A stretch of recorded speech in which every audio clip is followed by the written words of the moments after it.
तो न्यूट्रिएंट्स की 6 कैटेगरी हम लोगों ने डिस्कस किया। Carbohydrate, fat, protein, vitamins, mineral salt and water. अब पहला जो कैटेगरी हम लोगों ने डिस्कस किया, तो first category is carbohydrate. Carbohydrate का मतलब इसमें है कार्ब और हाइड्रेट। हाइड्रेट का मतलब वाटर। कार्बन, हाइड्रोजन और ऑक्सीजन किससे बना होता है, इसमें पाया जाता है क्या क्या? कार्बन, हाइड्रोजन और ऑक्सीजन। सिंपल सा जो कार्बोहाइड्रेट नाम आया, ये आया हाइड्रेट मतलब वाटर के साथ में जुड़ गया कार्बन। तो कार्बन जुड़ा है वाटर के साथ। अगर एम्पेरिकल फार्मूला इसका देखें तो एम्पेरिकल फार्मूला होगा CmH2ON, यानी कार्बन के साथ में वाटर के N molecules combined to form carbohydrate. इस कार्बोहाइड्रेट में हाइड्रोजन और कार्बन का जो रेशियो होता है वो चेंज हो सकता है, लेकिन जो हाइड्रोजन और ऑक्सीजन का रेशियो है वो 2:1 होता है। हाइड्रोजन और ऑक्सीजन का रेशियो क्या होगा? 2:1। तो कार्बोहाइड्रेट किससे बना है? कार्बन, हाइड्रोजन और ऑक्सीजन। सिंपल सा है कि वाटर के साथ में जुड़ा हुआ है कार्बन, और कार्बन जब वाटर के साथ में जुड़ा तो फॉर्म किया कार्बोहाइड्रेट। कार्बोहाइड्रेट को अगर हम लोग देखें तो जनरली इसको कहा जाता है सुगर। क्या कहते हैं?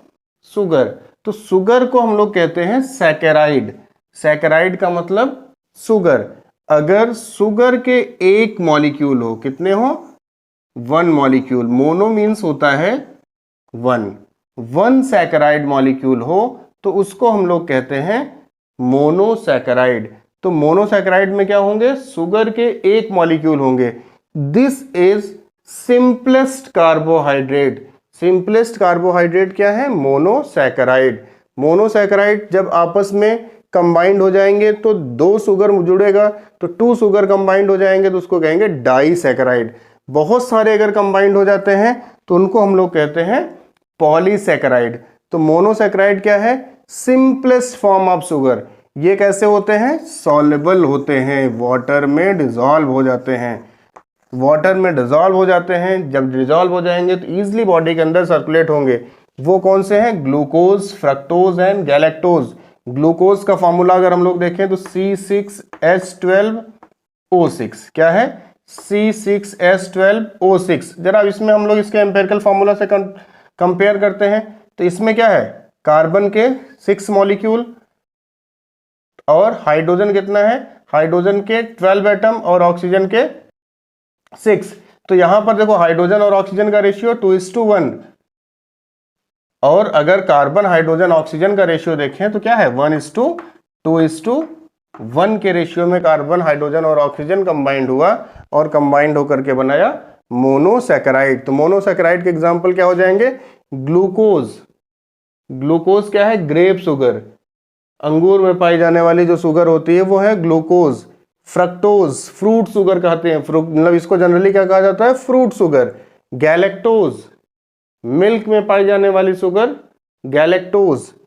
ठीक है, तो ये है मोनोसैकेराइड। दूसरा कैटेगरी क्या है? डाइसैकेराइड। तो डाइसैकेराइड में क्या हो जाएंगे? 2 शुगर मॉलिक्यूल कंबाइंड होंगे, यानी C6H12O6। इसमें क्या होगा? C6H12O6 plus C6H12O6। अब ये कंबाइंड होंगे तो कंबाइंड होकर के बनाते हैं C12H22O11। क्या बनाएंगे? C12H22O11। अब ये हुआ, यहां पर देखो कार्बन कार्बन कितना हो गया? 12। तो कार्बन में कोई प्रॉब्लम नहीं। हाइड्रोजन यहां पर 12 था, यहां पर भी 12 था, होना चाहिए था इसको 24, लेकिन है कितना? 22। ऑक्सीजन यहां पर 6 है, ऑक्सीजन यहां पर भी 6 है, तो ऑक्सीजन है 12। तो 12 की जगह हो गया 11। इसका मतलब जब 2 शुगर मॉलिक्यूल आपस में कंबाइंड हो रहे हैं तो यहां पर होता है डिहाइड्रेशन। डिहाइड्रेशन का मतलब कि वाटर मॉलिक्यूल का निकलना। तो यहां से देखो क्या हुआ? सिंपल सा हम लोगों को दिख रहा है कि एक ऑक्सीजन कम हो गया और 12 की जगह 11 ऑक्सीजन। तो इस फॉर्मूले में जब डाइसैकेराइड का फॉर्मेशन हो रहा था तो मोनोसैकेराइड से एक वाटर मॉलिक्यूल बाहर निकल गया। जब एक वाटर मॉलिक्यूल बाहर निकला तो कंबाइंड हो गया 2 मोनोसैकेराइड, और सैकेराइड आपस में कंबाइंड होकर के बना लिए डाइसैकेराइड, डाई मीन्स 2, डाई का मतलब 2, तो 2 सैकेराइड आपस में कंबाइंड हुए और डाइसैकेराइड। जैसे यहाँ एग्जांपल हम लोग देखें, सुक्रोज जो कॉमर्शियल शुगर पाई जाती है, चीनी जो हम लोग खाते हैं, तो चीनी क्या है कि जब ग्लूकोज और फ्रक्टोज क्या मिल जाते हैं, ग्लूकोज फ्रक्टोज आपस में कंबाइंड हो जाते हैं, तो ग्लूकोज और फ्रक्टोज दोनों क्या है, मोनोसैकेराइड। तो ग्लूकोज और फ्रक्टोज जब आपस में कंबाइंड होते हैं तो बनता है डाइसैकेराइड सुक्रोज। क्या बन जाता है, सुक्रोज। इसके अलावा दूसरा डाइसैकेराइड है माल्टोज। माल्टोज में क्या होगा, जब ग्लूकोज और ग्लूकोज यानी ग्लूकोज के 2 मॉलिक्यूल आपस में कंबाइंड होते हैं तो बनता है माल्टोज। तो तीसरा होता है लैक्टोज, मिल्क में पाई जाने वाली शुगर। तो मिल्क में यहां पर क्या है, गैलेक्टोज। जब ग्लूकोज के साथ में गैलेक्टोज कंबाइंड होता है तो बनता है लैक्टोज। क्या बनेगा, अब ये कॉम्पिटिटिव एग्जाम में बहुत पूछा जाता है कि सुक्रोज क्या होती है, कॉमर्शियल शुगर, फॉर्मूला क्या होगा, C12H22O11। कैसे बना, डाइसैकेराइड का फॉर्मेशन कैसे हुआ, जब 2 monosaccharide combined to form disaccharide. Combination कैसे होगा, कैसे बॉन्ड का फॉर्मेशन होगा, जब डिहाइड्रेशन होगा। डिहाइड्रेशन का मतलब रिमूवल ऑफ वाटर मॉलिक्यूल, एक वाटर निकला और 2 शुगर आपस में कंबाइंड होंगे और कंबाइंड होकर के बना लिए डाइसैकेराइड।